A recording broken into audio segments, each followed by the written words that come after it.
அழகு என்றால் என்னவென்று நினைக்கின்றீர்கள்? அழகு என்று கூறுவது நம் முகத்தில் தெரிகின்ற வடிவத்தையோ, அது நாம் அணிந்திருக்கின்ற ஆடையினிலோ, அல்லது நாம் வைத்திருக்கின்ற வாகனத்தினோ, நாம் அமைத்திருக்கின்ற இல்லத்திலோ அல்ல.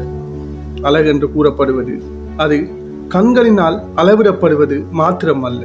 அது மனது அமைதியாக இருக்கின்ற தருணமாகும். பிறரை பொறாமை இல்லாமல் மதிக்கக்கூடிய உண்மையான மனநிலைதான் உண்மையான அழகாகும். அது ஒரு மனநிலை மாத்திரமே. கண்களின் வெளிப்பாடு அழகு அல்ல, அது மனதின் வெளிப்பாடுதான் அழகாகும். இதைத்தான் லியோ டார்டாயில்ஸ் கூறினார். ஒரு மனிதனின் உண்மையான அழகு அவன் பிறரை எப்படி நடத்துகின்றானோ அதிலேயே தெரியும் என்று. கார்ல் யூங் கூறினார், உங்கள் உள்ளத்தில் இருப்பதை கொண்டே இந்த உலகம் அழகா அல்லது அசிங்கமா என்பதை காண்கின்றது என்று. உள்ளே அழகு இருக்குமாக இருந்தால் வெளியே எதுவும் தேவையில்லை.